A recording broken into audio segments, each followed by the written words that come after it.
British man takes a step back in time when a 100-year-old mystery letter is delivered to his doorstep.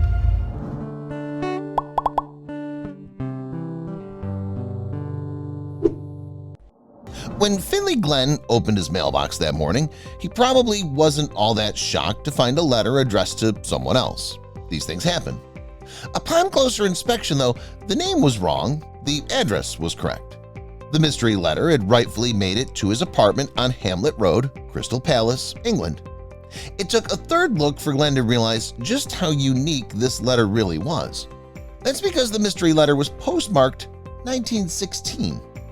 To say that Glenn was intrigued would be an understatement. He knew that opening mail not addressed to him would amount to a crime, but since the letter was over 100 years old, he decided to throw caution to the wind. Surely the recipient, Mrs. Oswald Marsh, wouldn't mind. "If I've committed a crime, I can only apologize," Glenn said cheekily. The 27-year-old added, though, that he would be happy to turn the letter over to Mrs. Marsh's family. It's an amazing piece of their family history that's turned up. If they want to, they can come round. So, how exactly did it turn up? Who is Mrs. Oswald Marsh? Who wrote to her? And just what's in this mystery letter that her family would be so happy to get their hands on? The answer to these questions makes the story even more intriguing. Glenn said he was obviously pretty surprised and mystified as to how it could have sat around for more than 100 years. Royal Mail echoed Glenn's thoughts as to why the letter took so long to be delivered.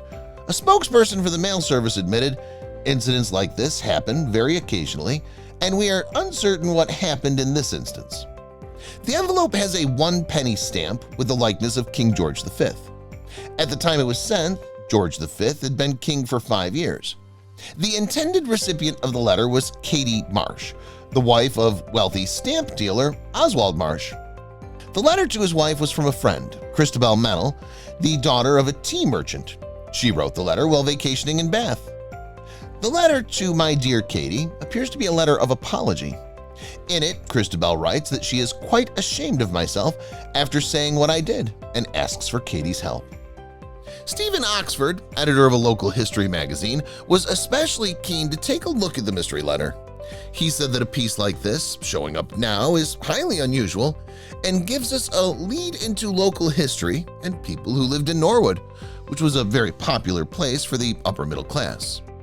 Crystal Palace, where the letter was delivered, was also home to very wealthy people. So to find out about someone who moved to the area for possibly that very reason is absolutely fascinating, Oxford continued. It's indeed a special delivery that Glenn won't soon forget. A piece of living history delivered right to his doorstep.